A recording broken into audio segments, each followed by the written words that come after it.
welcome. We're so happy to have you here for this amazing panel.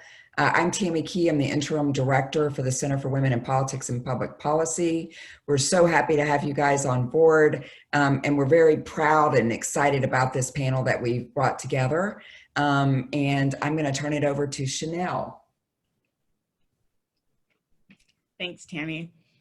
My name is Chanel. I am the Center for Women in Politics and Public Policy social media assistant and just a student assistant in general. I'm also a student at TWU. I'm a political science major with a legal emphasis, minoring in Spanish.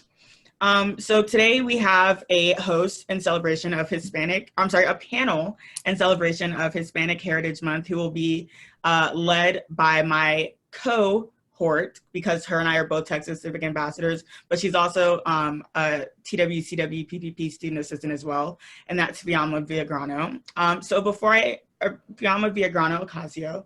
So before I turn it over to her, I will just kind of run down what the center does. So we are the Center for Women in Politics and Public Policy. We are under the Jane Nelson Institute for Women in Leadership here at TWU UCW PPP. And our primary goal is to seek or to increase the number of women that are encouraged and empowered to run for office or make their own space in the public policy sector or in civil engagement or the civil service, et cetera, and giving them those tools and helping them make the connections to do that. Women make up a majority of the population in the United States. However, we are extremely underrepresented in those spaces, whether it's politics or public policy. We're under a quarter of the representation that we have in those spaces. And so TWU, UCW, PPP, at least in the state of Texas, is trying to increase that number.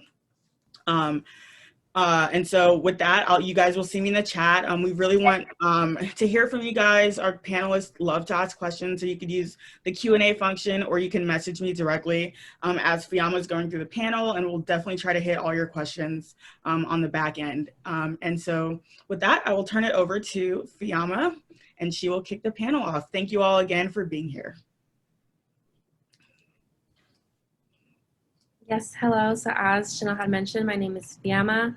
I am also a political science major at TWU, and like Chanel said, I'm part of Texas Civic Ambassadors and just really involved in anything related to civic engagement. I'm really passionate about. So thank you for having me here, for letting me moderate this panel. So first I'm going to introduce Dr. Cristina Bejarano. She's going to give a presentation.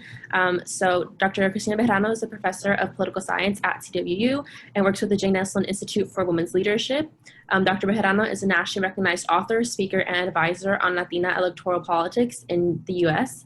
She studies the conditions under which racial, ethnic minorities, and women successfully compete for US electoral office, which is reflected in her book on Latina political candidates, The Latina Advantage, Gender, Race, and Political Success. Her work also focuses on racial and ethnic minorities and women women that can influence the electoral environment, which is reflected in her second book, The Latino Gender Gap in U.S. Politics.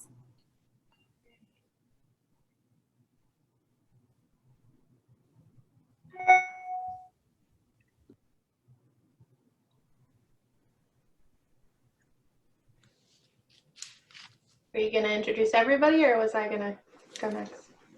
Oh, I think just you first. Okay, I will then go ahead and jump in and do my presentation. And this is just a short presentation to give some background to the growing political power of women of color. And then we have our distinguished panelists that will join us next. Let me share screen. Okay.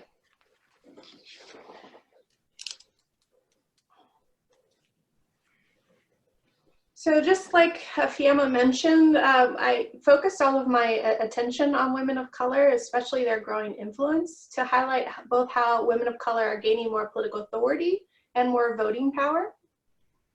So the first thing is to think about women of color as voters. And women of color represent a sizable portion of the rising American electorate. And this is a growing diverse segment of our electorate in the country. And this was most evident in the 2014 election and especially the 2016 election, which was the most diverse electorate in US history. And this rising American electorate, it includes a majority made up of young voters, of unmarried women, and of racial and ethnic minority populations.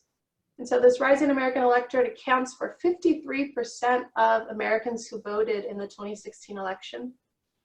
And it's important to keep in mind who represents this, so especially among our college students and especially among our more diverse populations. This is going to be an even more growing portion of our electorate as we go forward over the next couple of elections. So what does this look like more specifically in terms of women of color in the electorate? We've had increasing political attention, especially towards women of color, and we can see why. Well, they represent a sizable portion of more voter eligible populations in the country. And women of color represent about 74% of the growth in eligible women voters since 2000. So here I'm just giving you a little bit of a graph to show what the census population, the census numbers for the population show that women of color are a sizable portion or gaining in voter eligible groups. And women of color represent about 53% of voter eligible people of color. And among this women of color larger group, we see that Black women and Latinas are two of the largest and fastest growing populations of women of color voters in the US. And in the 2018 election, women of color voter turnout increased by 15 percentage points compared to the 2014 election. So we see as women of color are gaining in more voter eligible potential, and they're also gaining in the number of voters that are turning out to vote. So we've seen increased attention on what this can mean to the future of our elections, especially if we see that women of color can be making a pivotal difference in the turnout and in their vote choice. So that's what I'm going to show you next. So what does it look like in terms of women of color in terms of their vote choice? And this shows you the 2016 election exit poll support for Hillary Clinton. And we've heard a lot about what happened in the 2016 presidential election, and this gives us some thoughts about what's going to happen in this 2020 election. But in 2016, we can see here we have the percentage that said that they supported Clinton among whites, Asian, Latino, and Black or African American. And among the men is the redder bar, and among women is the orange, well, orange-yellow, hard to tell the difference. So we can see that among white men and women, the majority of their support went to Trump in the 2016 election. But then when we look at Asian, Latino, and Black populations, the majority of their support went to Hillary Clinton. And the gender gap, which is the difference between the males and the females for these different groups, the gender gap was sizable, where women of color provided even more support for Hillary Clinton in the last election. And so we see this especially we see Asian women showing support of 79% for Hillary Clinton. Among Latinos show 86% support for Hillary Clinton. And then African American women, the most support at 94% for Hillary Clinton. So you may have heard some discussion about the gender gap and why this could be important for elections and even thinking about 2020.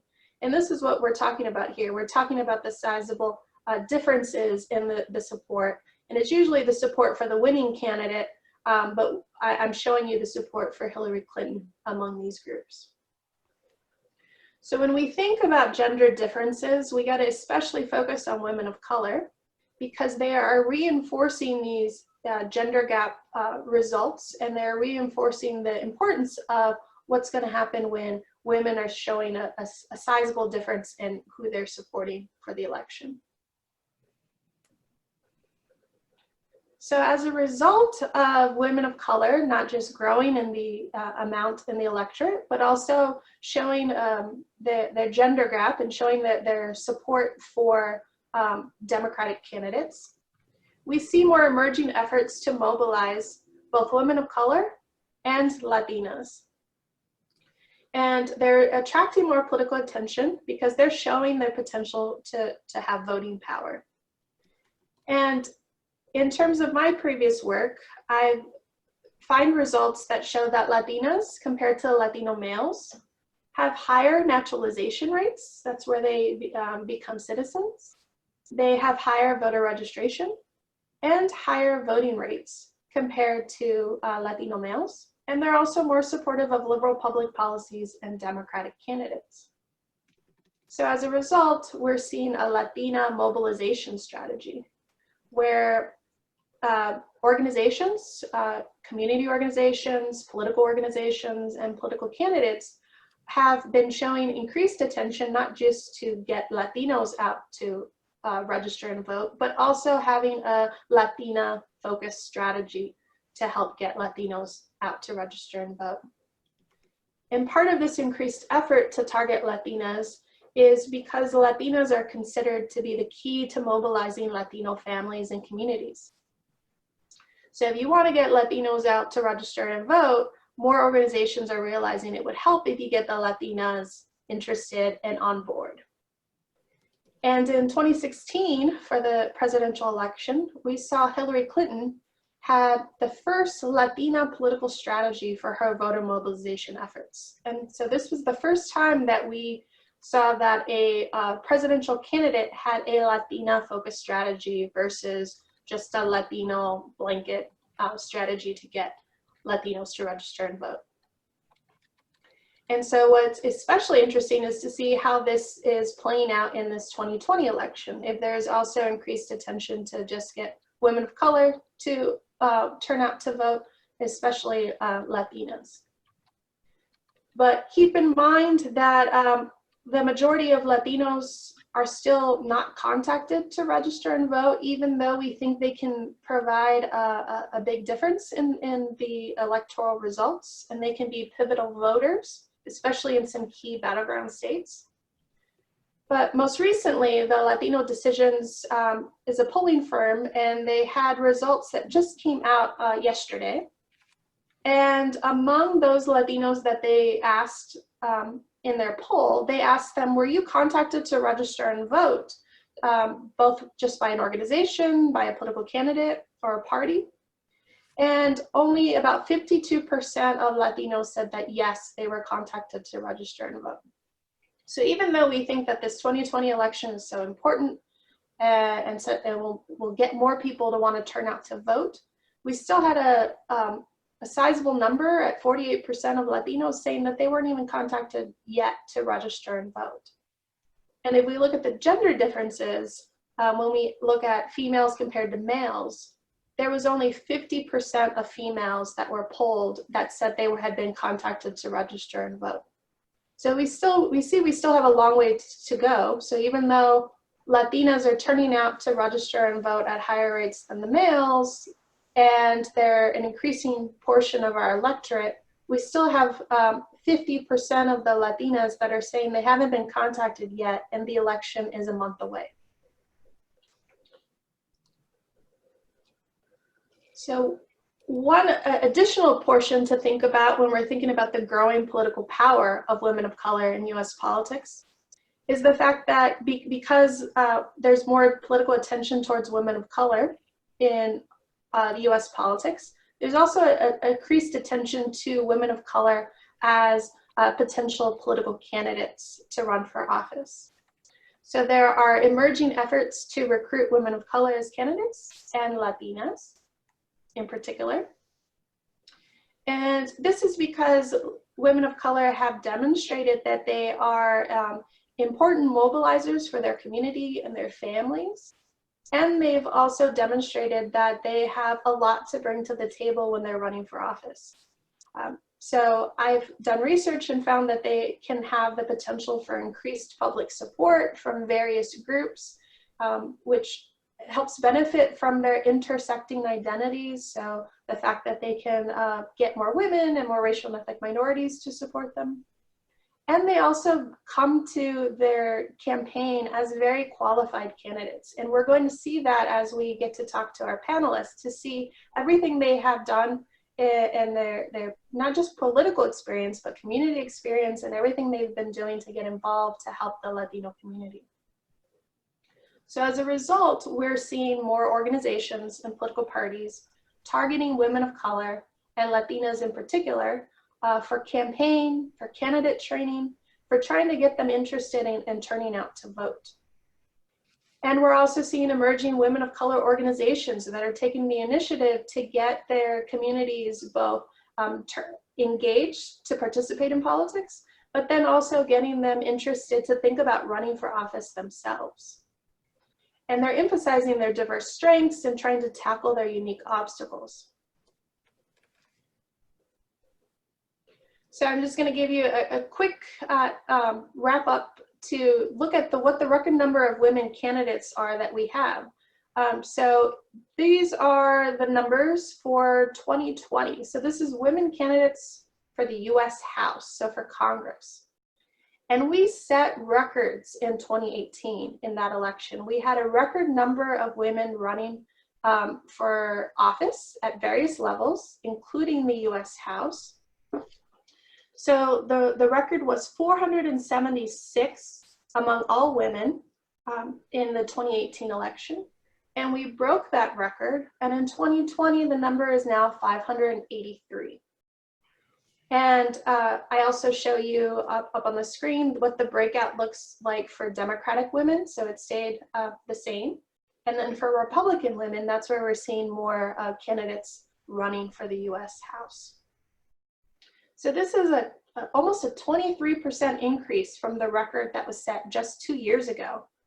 And this is important to see what's mobilizing these women to want to turn out to vote, thinking about the issues that they care about, and how they could also be mobilizing more voters to turn out to vote because they are now candidates for office. And next, to look at the record number of women of color candidates. So to break this down, we see what the number looked like. And all is the darker bar. This is showing that 96 women of color ran for the US House in 2016. This went up to 167 in 2018. And in 2020, we have another record of 248 women of color candidates running for the US House. And this is important to keep in mind, especially because women of color are also showing that they're also a larger percentage of all women that were running for the US House in this election. And they represent about 43% of all women that are running are among women of color. So these numbers are exciting, especially to see more women and more women of color that are running for office.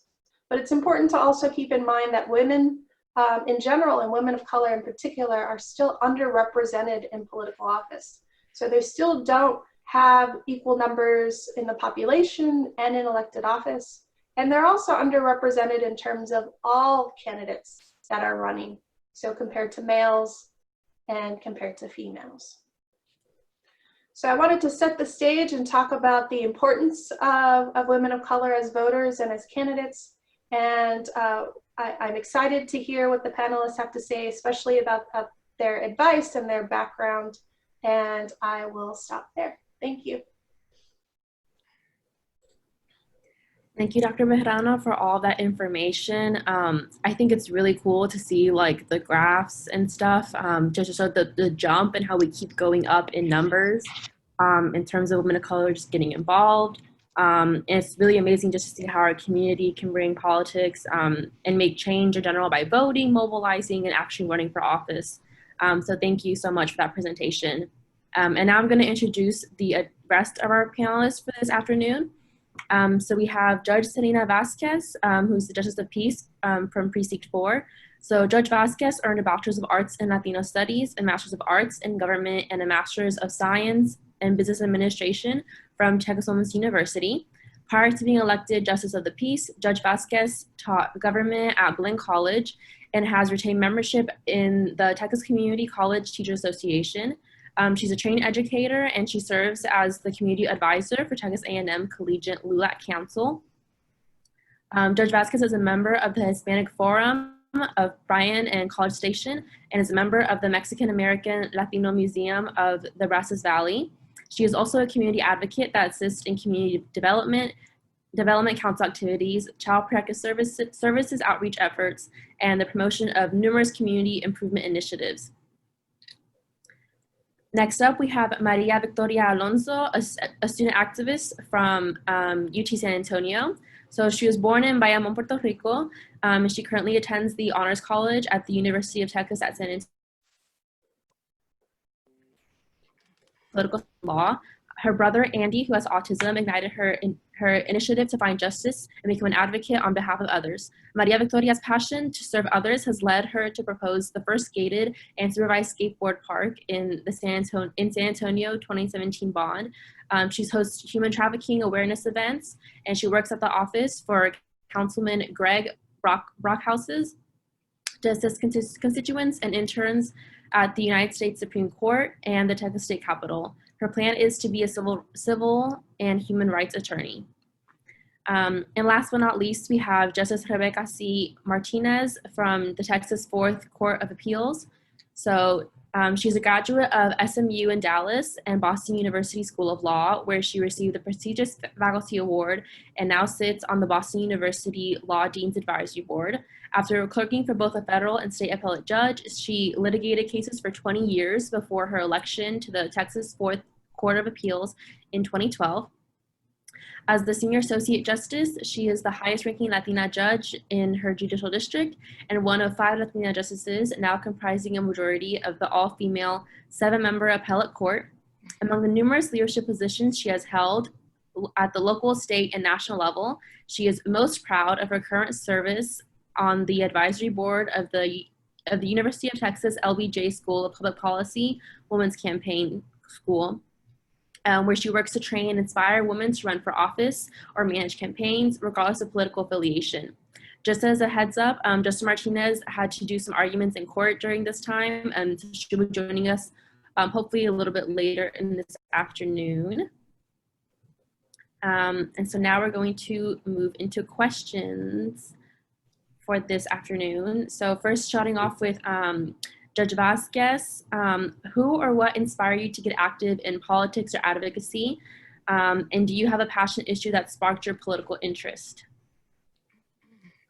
Well, buenas tardes, good afternoon. Thank you, Fiamma, Dr. Bejarano, Maria, Tammy, Justice Rebecca Martinez, Chanel, and everybody else who's here joining us. I come to you as a proud Texas Women's University graduate. Very excited to be here with y'all today and proud of the background and the educational credentials that I earned there in Denton at Texas Women's University that allowed me basically the courage to think that I could run for office. In terms of your question, Fiamma, what I would like to say very quickly is the person who inspired me the most is my mother, mi mama. Being the daughter of immigrants from Mexico, you know, I never imagined that I would have the opportunity to sit here today and serve as a justice of the peace in one of our 254 counties. Like many of you, I was a first-generation college student, college graduate. first in my family to attend a 4-year university. My first attempt at graduate school at the LBJ of Public Affairs was not successful because life happens and I had to work like everybody else to help support my family. But in my second attempt, I was successful when I was ready at Texas Women's University. And that really, really gave me the courage to know that, that I can overcome an obstacle and a barrier and fail, but get up and try again. So I would say that my mother, my grandmother, and my tia, 3 strong Latina women who helped me along the way. And sorry, I get very emotional because this election is very important, and the impact of Latinas is really, really important. I believe that every single young Latina in this country has the potential. Dr. Bejarano's research shows us that one of you could be our first Latina and will be our first Latina president of the United States of America. And all it takes is just hard work, which as Latinas, our parents instilled a hard work ethic to not give up, resiliency, and knowing that whatever challenge comes your way, you can overcome it with a lot of hard work, a lot of studying, and a lot of preparation, in addition to having your community of sisters, comadres, hermanas, the community that takes you where you are today and that allows you to be successful. I can give you many examples, from being a college student to a graduate student to a professional woman to being a JP today in Brazos County, Bryan, Texas, where my community has pushed me forward and supported me every single step of the way. Whether it was my neighbors and my friends taking my son to baseball practice so that I can go attend a campaign event or attend a community meeting in order to get elected. So I think I answered some of your question. You said who inspired me, and then I believe you mentioned a topic or a position that I've advocated for. A passion issue, if you have one. A passion issue, excellent. Well, I'm going to be very honest with you, Fiamma. At this point in my life, I'll be 50 in December. I have many passion issues. I'm a firm believer in public education, and obtaining my master's degree in government from Texas Women's University allowed me to reinvent myself and start my second career after I was laid off from working for the city of Fort Worth. I went back to school, finished my master's degree in government, and I became a government teacher at the community colleges. So public education has been an issue that has been very important to me, because I know that education and a public education was my game changer. It changed the life and the trajectory of my son, Diego, who's 12 years old today, forever. Because I'm one of 6, my husband is one of 7. We lived in poverty, and my son will never have to see that lifestyle or that life, because education has been our game changer. So public education. I'm a recently elected Justice of the Peace in Brazos County. And today, my big issue, the most important issue, is criminal justice reform at the local level. This coming from, you know, someone who's a devout Catholic, and you know how conservative at times or strict Catholicism can be, and sometimes, you know, we don't understand issues like how legalization of marijuana can help stop that school to prison pipeline for children or young boys like my son Diego and his classmates, because people get criminal records, and the trajectory of their life is changed in a not so positive direction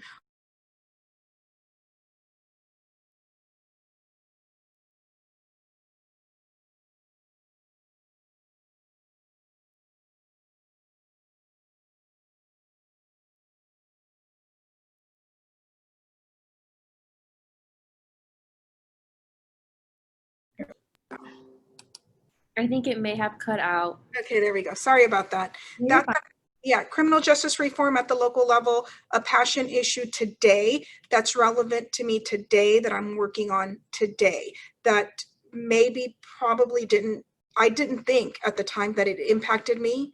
And I didn't work on as passionately as I do today as a JP. Thank you so much, Judge Vasquez, for sharing that. I really appreciate the honesty that you put forward in this conversation. Like for a lot of us, I know Texas Women's is really big about non-traditional students and advocating for them and make sure they have the resources they need to succeed. So thank you so much for that. Especially us as women of color, there's no shame in going back to school later in life or taking a break or a gap semester. Especially now in the middle of pandemic, a lot of us have expressed, how hard it is just to be in school. So thank you so much for your honesty. Maria Victoria, if you could talk about who inspires you and a passion issue that you have. Yeah, well, thank you so much for having me. I'm happy to be with all of you virtually. And the person that inspired me was my younger brother. I know you've already mentioned it so far in my introduction, but really Andy is my biggest inspiration. When I was a freshman in college, I took Andy to a skate park in Houston. And long story short, I saw the impact that it made, not only on his life, but also everyone else there, from young all the way to seniors. And so I decided to take that back to San Antonio and, go from there. Grassroots, didn't know how to do it, but I knew I wanted to do it. And so I contacted the councilman's office. And from that experience was just a rippling effect of different opportunities. And I'm very blessed, and I just thank God for that. And I kind of, like the judge was saying, I also don't have one particular area that I'm really interested in. Really just being exposed and just seeing different things has opened my eyes to see that in the community there are so many issues.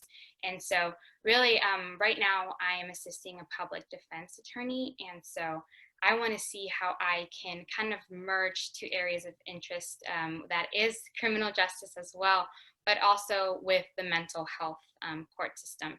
And there's a lot of issues there. And so I really kind of want to be there to also be involved and serve my community in that way. Thank you, Maria Victoria, for sharing that. I feel like a lot of times as college students, we think, oh, I need this internship to be successful, or I need this job to actually make change in my community. But by you sharing that story, we see that just advocating for yourself and being a voice, that sometimes that can be enough. We don't have to have this big, fancy, elaborate plan. Just fighting for what's right is good. Dr. Cristina Bejarano, if you could share who inspired you to be active in politics or advocacy, and what passion issue do you have? Okay. For me, I also am inspired by the strong Latinas in my life, and then also the strong women of color, both in academics and in politics, that continue to inspire me to continue to do the research that I do. And I also love to be able to, and I think I'll get to this in the next question, be able to share my research with others who are interested in getting involved in politics. And the passion issue would be education as well, especially since I'm part of education. Yes, education is very important for us as we transition into the world in general. So I have just received notice that Justice Martinez has joined us. Thank you so much for joining us. Right on time. We're only on the first question. So if you don't mind sharing with us, who or what inspired you to be active in politics or advocacy? And do you have a passion issue that has sparked your political interest? Well, good afternoon, everyone. It's a pleasure to be here with you. Thank you to my sisters, my wise Latinas that are here on the panel joining me, and I appreciate the opportunity. I am the proud daughter of a Vietnam veteran, and I've been raised across the country in military bases and moved to Texas before my father's retirement. In fact, he wore his full-on Navy uniform at my quinceañera, which I postponed so he could wear it. and then proudly wore it with a few buttons moved over to the side when I was sworn into the Fourth Court of Appeals here in Texas, almost 30 years later. So graduated high school in Corpus and went off to SMU in college, Boston University. As I mentor my law students here and college students, I always say, go to the best school you can get into who gives you the most amount of money. And that for me was Boston University. And but I came back to Texas because one, you couldn't get good fajitas to save your life in Boston at the time. And of course, you know, I didn't want any brain drain from my family. So I came back, clerked for a federal judge and a state appellate judge, practiced 20 years in the courtrooms across South Texas. And here I am now, the highest ranking Democratic Latina in my judicial district, which is pretty much a quarter of Texas, Southwest, a region of 32 counties that encompasses the top 3 of the 5 congressional districts where most Latinas and Hispanics vote. The largest electorate of registered Latinos are in Southwest Texas, and I proudly serve them on the court. I also proudly serve aside my wise Latinas, like the judge here, and so many others. We've had in my professional lifetime, we've added Justice Sonia Sotomayor, who happens to be my mentor, the wise Latina, and we saw the bench subsequently grow in diversity, not slowly, but surely. And of course, many of the Latinas now that are on the bench are in South Texas. And the 13th Court of Appeals, for example, on the Southeast side will be very likely all Latina, the first in the country after January 1, depending on the elections in November. And I remember joining, you know, the profession when there were nobody that looked like me. You know, I graduated and Justice Ginsburg had been appointed by President Clinton in '93. I graduated in '92. So not a lot of individuals. I grew familiar to think of judges as, you know, the old white-haired men that we saw everywhere. It wasn't until, again, Governor Ann Richards who appointed the first Latinos on the appellate courts. And that was where I served for the first federal judge, U.S. Magistrate Judge Latino in the country, and then also the first Latino appellate court jurist in Texas. And that was just in the mid-90s. So we've grown a lot. We see so many women now joining the ranks of the high appellate courts in Texas. We'll have possibly a second Latina on the Supreme Court. We'll have African Americans and Asian Americans joining the Court of Criminal Appeals and the Supreme Court, depending on the election this year. But we see so many women coming off the bench now to run. And on both sides, bipartisan effort. Certainly I'm involved in at the LBJ School of Public Policy's Women's Campaign School. I met Tammy as a conversation partner, where we are building the bench of women of color in particular all over the country, starting here in Texas, of course. And we'll graduate our first cohort of 50 women who will be prepared even more so to work across the aisle to make sure that we improve what are the public shared values of Texans, which is to preserve, protect, and defend the Constitution, equal access and transparency, and to ensure that, especially now in the time of COVID and technological advances, that we make sure that everybody has access, even here. Within my district, there's so many that don't have Wi-Fi and cannot connect, and many of them is a demographic of people of color. So we have a long way to go, but I'm again proud to serve alongside so many new faces of color, and I'm delighted to see so many here who are anxious and aspiring to join the ranks at any branch of government. I humbly think the judiciary is the most important, but certainly certainly representatives in the House in Austin and in DC, we will see more and more of us there, and hopefully they continue to aspire all of you to join the ranks of those who serve. Thank you, Justice Martinez, for sharing that and for sharing all the work that you've done. Thank you for all that you do for our community. So the next question is, what aspects of your position or work do you find most challenging and most rewarding? And we'll start off with Judge Vasquez.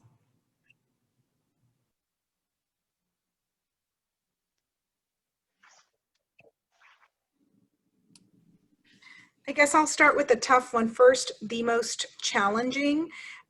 Probably the most challenging would be the workload and the backlog.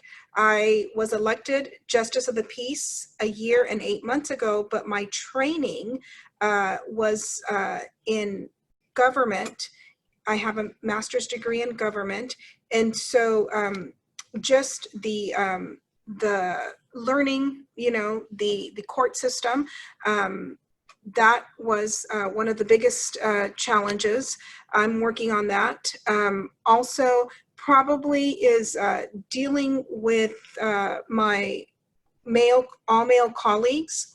In my county, I'm the only Latina elected official in the whole county, even though I represent my district or my community, which is majority minority, but just challenging the status quo in terms of I'm the only non-law enforcement Justice of the Peace. The other three are retired law enforcement professionals.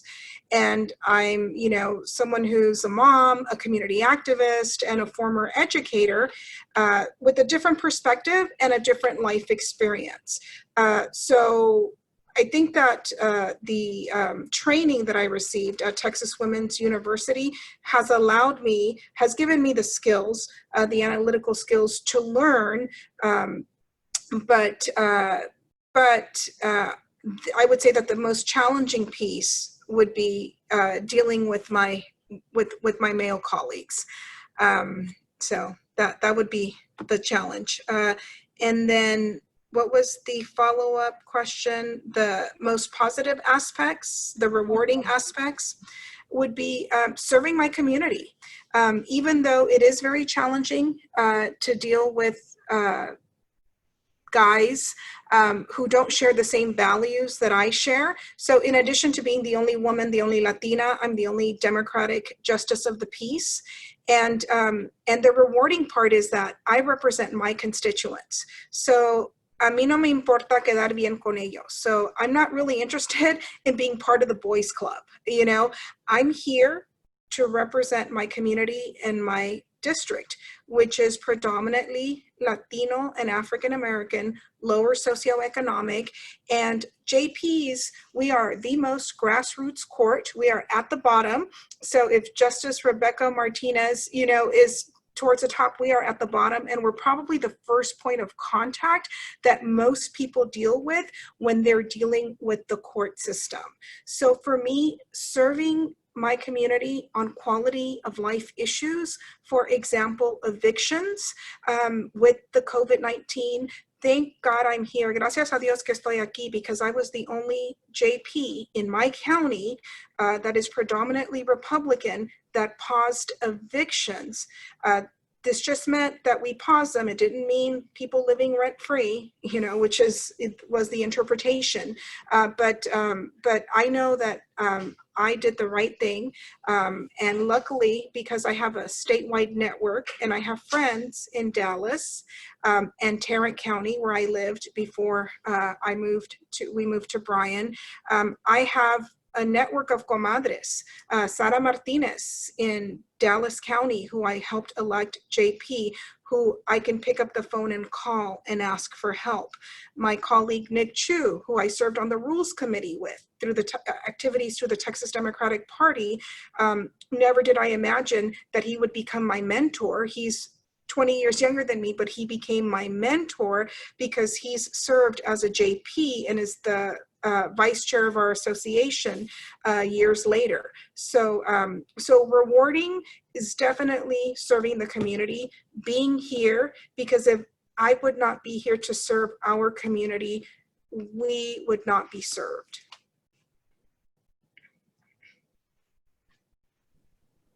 Thank you so much for your response and for talking about the importance of like building within our community and not forgetting where we come from once we go into political office or really in general during activism.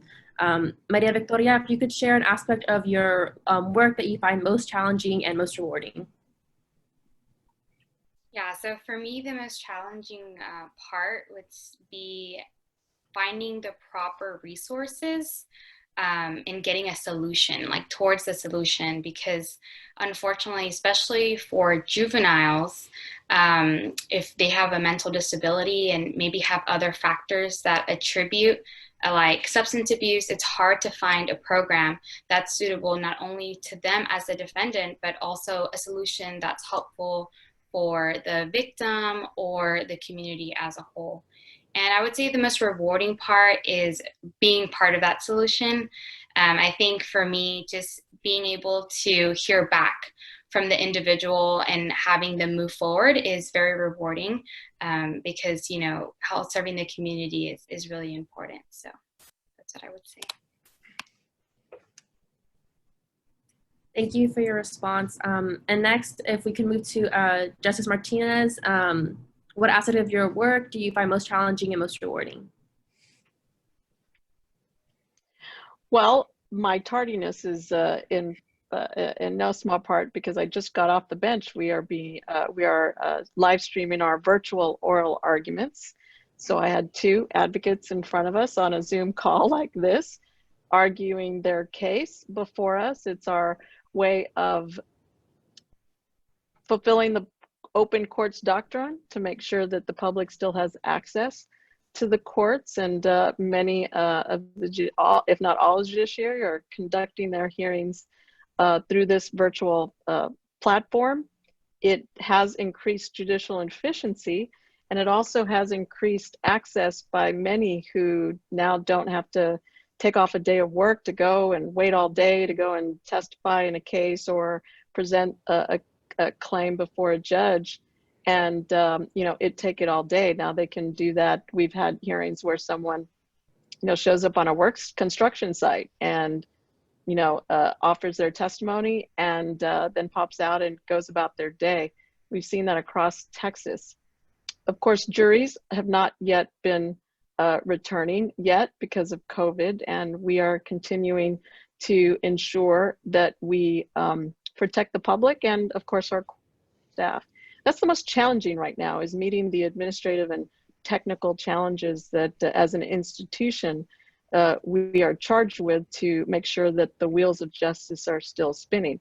That I find is the most challenging, and I'm on the ballot to be the next Chief Justice to preside over the court, and so that's a big challenge for all of our courts across the state. What the most rewarding, I think, is to be able to be invited to forums like this, where had I seen someone that looked like me back in the day, as I would hopefully be inspired and my confidence strengthened to know that I can be at those tables where important decisions are made. I saw some questions about how do I get into city government? How should I continue to serve my local community, serving on boards or commissions or volunteering, running for PTA? You know, most of the women that began to run for office were presidents of PTAs and homeowners associations. They were leaders in their own backyard.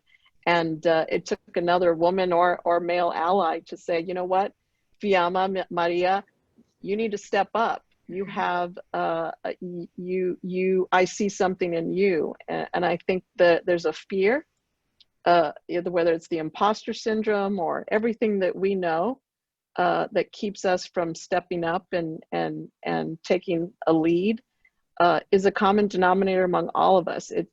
And you could be 60 years old and still suffer from the same ambivalence. And so connecting with other women, staying engaged, with the mind of service, doors and opportunities will open to you.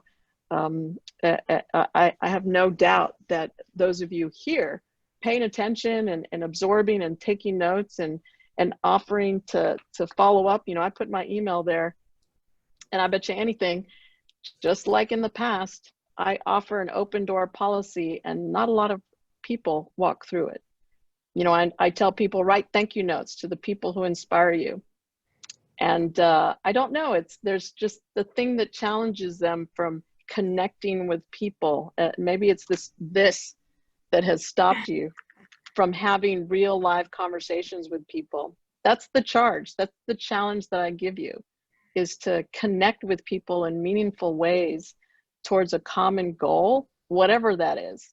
And that, I think, is going to empower you, open new doors of opportunity, and connect with people. And so if a judge at whatever level, or an elected official, or a city council woman says, or a doctor here just says, call me, call them, and stay engaged, connect with each other. And that's the most fulfilling, when I see women actually grow, as I've seen so many in these last decade.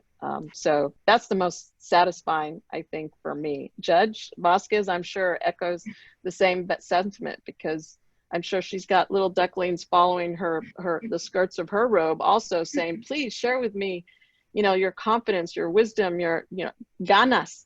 It's all ganas.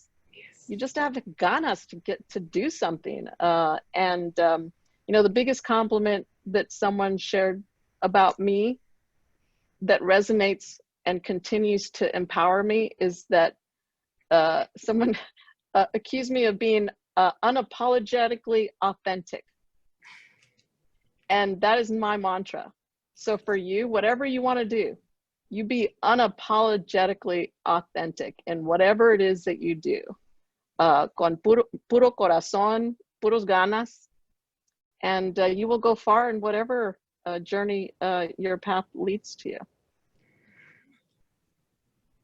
Thank you so much for sharing that. I know Tammy had mentioned earlier that we have to ask an average of 3 to 7 times for women to run for office. So this is one of those times that we're going to count.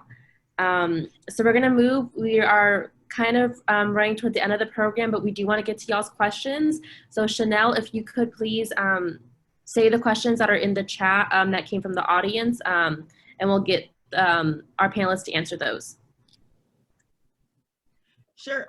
So we have a question from Madeline, and I think Justice Martinez kind of touched on it, but she asked, what advice would you have for someone who is just starting to break into the city government? I'm applying for a board commission appointment, and I'm curious about the common issues faced by local government. And Justice Martinez, you should also know that Madeline is also she's a part of the inaugural LBJ-WCS class that's happening this year, so you could definitely probably help her out.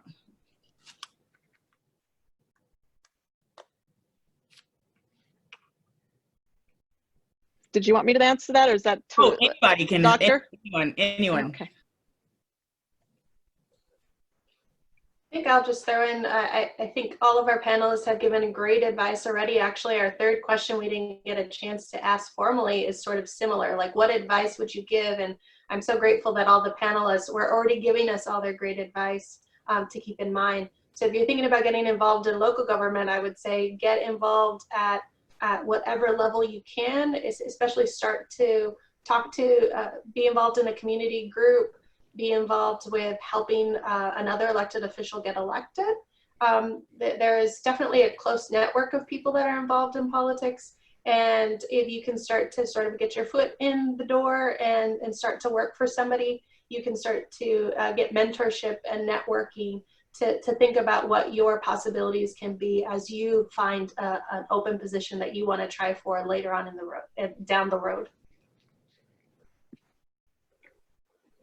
Yeah, I also just want to piggy off of what Judge Martinez says about ganas. One thing that my mom always has told me is that 10% is what you decide to do and 90 is your perseverance.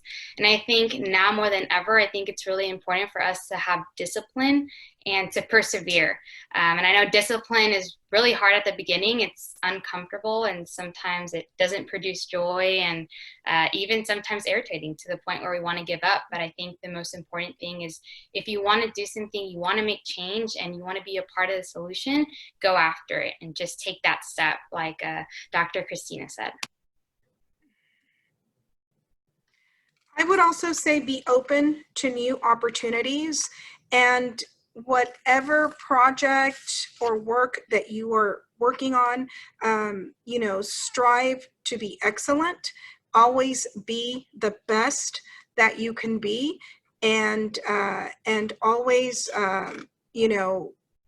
have people there with you that you are mentoring. I know that from my personal experience, juggling a 2-family household, 2 working professionals, I was really involved in every community that we've moved to because of my husband's higher education career. We put in 500%. I moved to Bryan, Texas in August of 2016, went all in, got involved in the PTSO, the Foundation Board, the African American Museum. I just showed up and I was asked because there was no other Latino face. And so I got involved, went all in.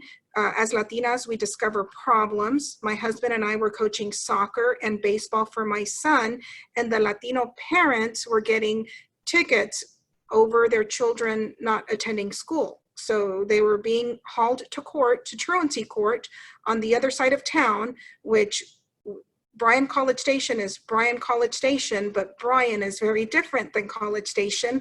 And our Latino immigrant parents didn't have the transportation to get to College Station, and didn't have culturally sensitive bilingual judges that heard their cases. So they're like, maestra, nos puede ayudar? And I'm like, hey, look, I'm not an attorney, but I can go with you. I can advocate for you and be there to listen. So the families from my community came to me. Everybody said, who had been established here, said, who do you think you are? You have to kiss the ring.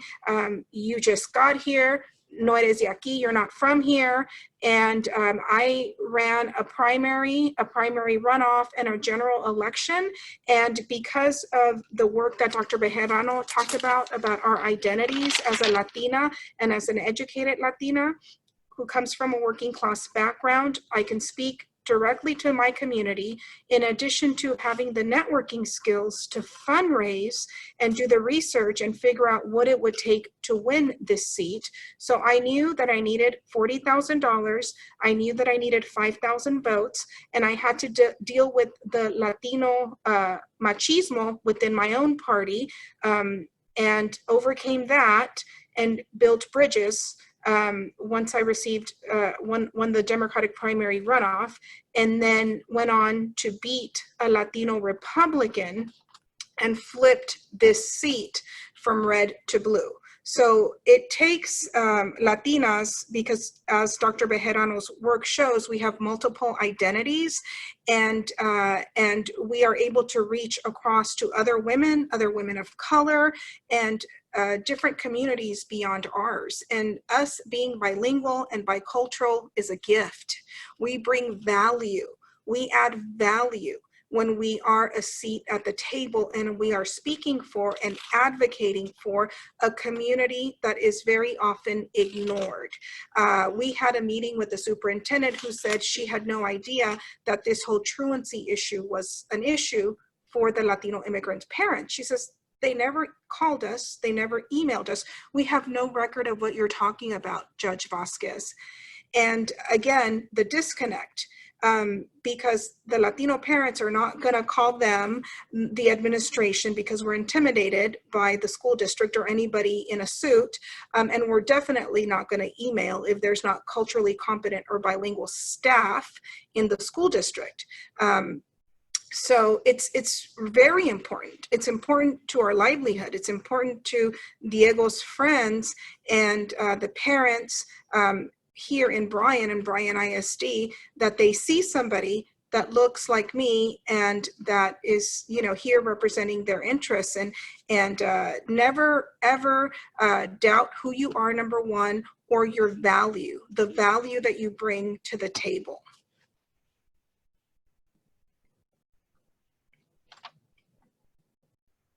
Justice Martinez, do you want to close out that that question round with your own take?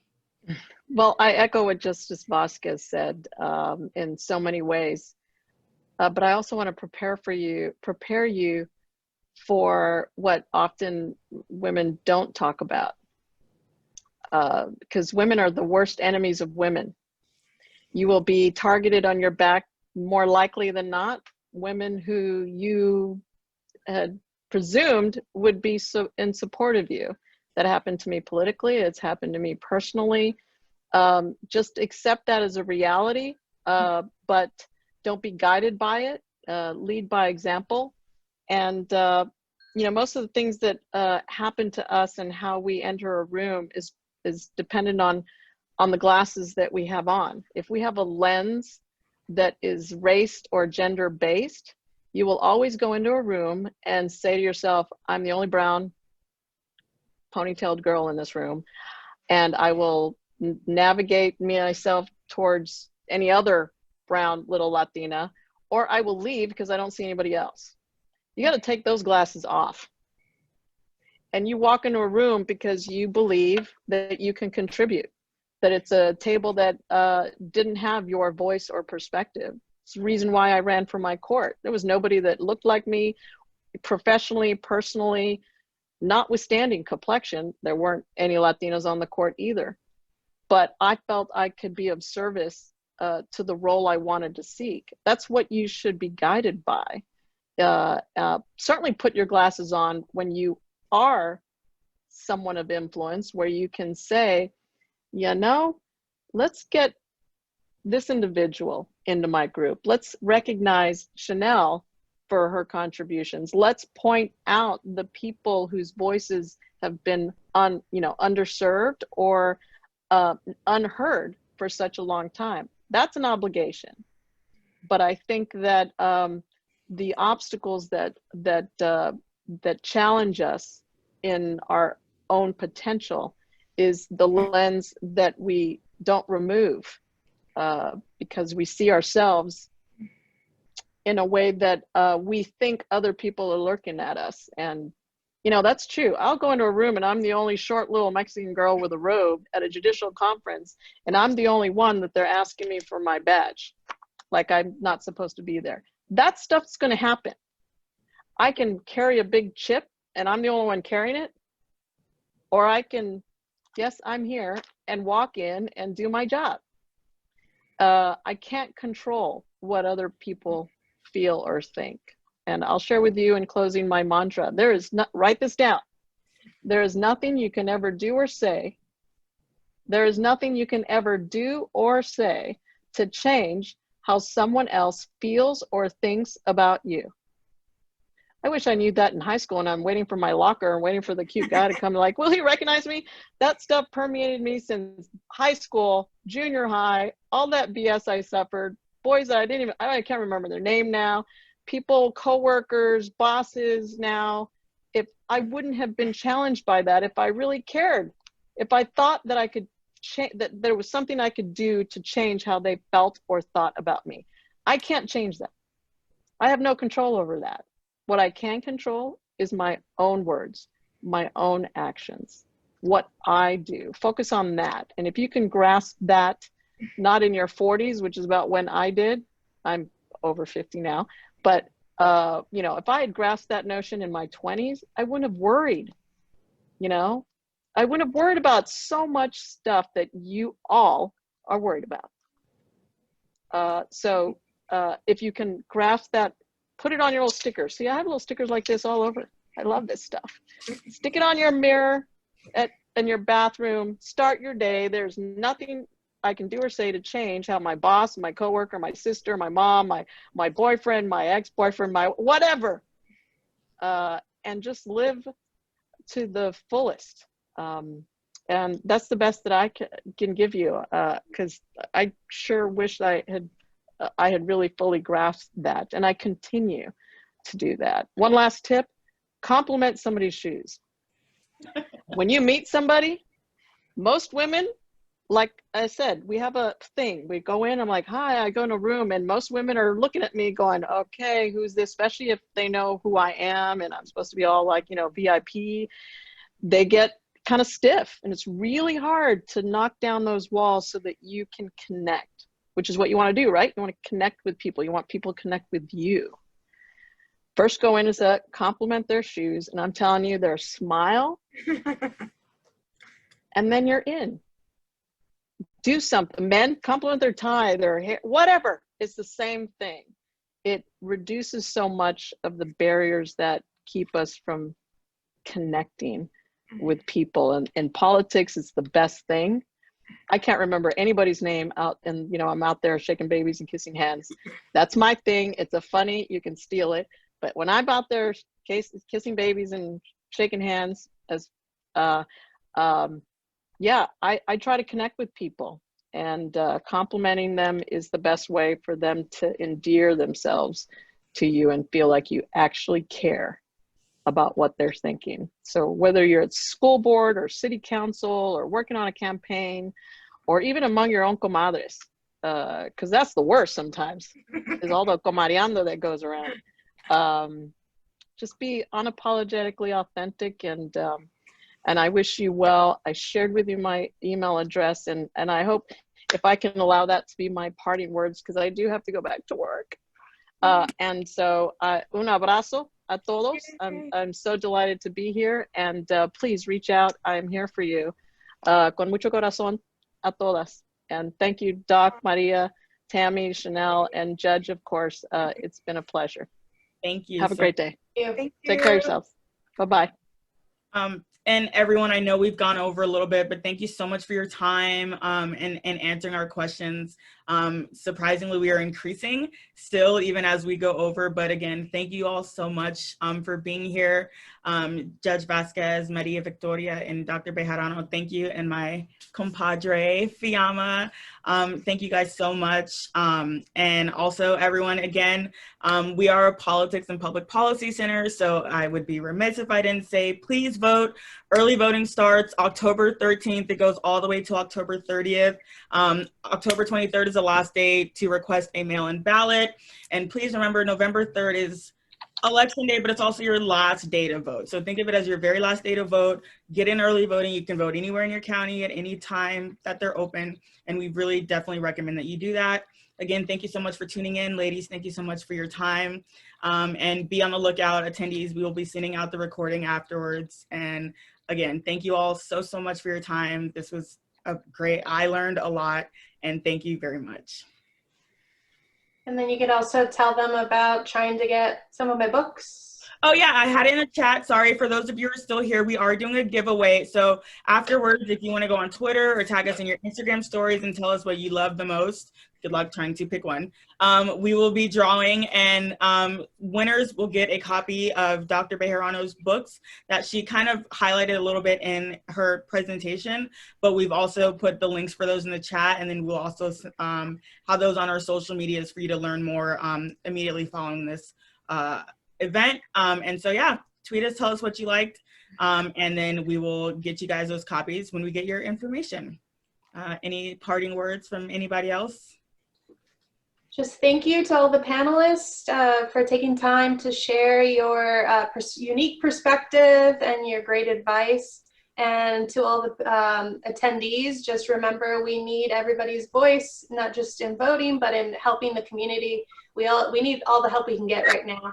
And feel free to contact any of us. We've also been sharing our emails up in the chat. Thank you.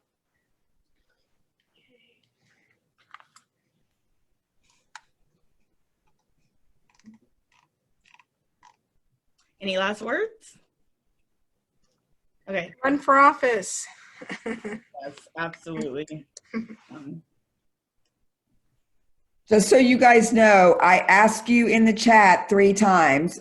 Justice Martinez asked you once. Judge Vasquez just asked you again. And I think Fiamma or Chanel said it too. So I think you guys are set. Run for office. And not just run for office, but you also need to help those other women who are running for office. They need all the help they can get. So we need help in all different roles.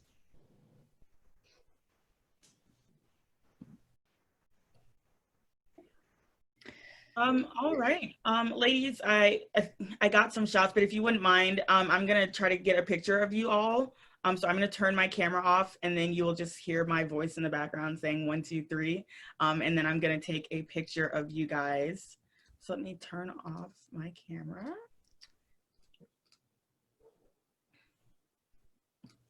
Okay, so 1, 2, 3, smile.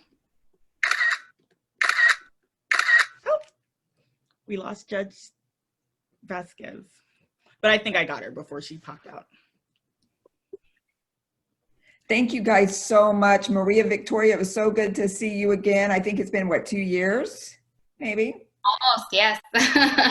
And for you other students, Maria Victoria, I met her at New Leadership Texas, which the center also sponsors for students to attend in the summer. We are hoping it's live next summer. We're also having a civil discourse workshop at the end of this month, October 24th. We're going to talk about civil discourse, resilience, and activism. What do you do when you're disappointed with the results or happy with the results to reach across the aisles and have productive conversations about how you guys can still affect change, whether or not your particular candidate won that particular suit. So there's lots of opportunity to grow and get involved. As Dr. Bejarano said, it's not just about running for office. Get involved as an activist like Maria Victoria, who was incredibly effective for something that she really cared about. We all have a voice. Even if you can't vote, encourage your friends to vote. Talk to your representatives who deal with your city. That's on the local level as well. Get with them, your mayor, your city council people. They have an impact on the policies for COVID and how safe we are. So there are lots of ways to get involved. I loved this panel. It was so inspirational, and I so appreciate all of your representation. And Chanel and Fiamma, our students from the Center for Women in Politics and Public Policy, did an amazing job. So I want to thank you guys as well. Dr. Bejarano, are you free? I know we're over, but Rochelle is still here and we didn't get to her question. So would you mind answering her question about cross-race political coalition building? Can you see the Q&A? Yeah. Okay, so it's how would you suggest that Latinas and Latinos go about increasing cross-race political coalition building? Do you feel the coalition building is important to increasing greater awareness of non-white political power? Yes. So Rochelle is also one of my students. So and so I think working with other racial and ethnic groups is definitely important. And that is something that women of color especially are sort of known to do, is work across and get support from other racial and ethnic groups. And it's important to not just stay with your own group, because for racial and ethnic minorities, they need all the support and all the votes they can get. So it's definitely important to reach across to other groups. And a way to do this is just to understand that there are, like we just talked about with our first question for the panelists, there are issues that are important that can go across racial and ethnic differences. So you can highlight how those issues are important for everybody to get mobilized on and to help work together to bring about change for those particular issues. And it's not just going to be an issue that only Latinos care about or an issue that only African Americans care about, but it's going to be an issue of importance to all racial and ethnic groups. So that's definitely something that women and women of color are known to do, is to be able to sort of highlight how those issues impact everybody and highlight why it's important for everybody to get together and work to bring about change. So that's the general answer. I know that's not a specific answer, but that's the best I can do. All right, well, thank you so much for doing that last one. Tammy, are we good to go? Do you just want to end it? We're good to go. The two questions that I have before we end it is you can stop recording. Okay. And then second,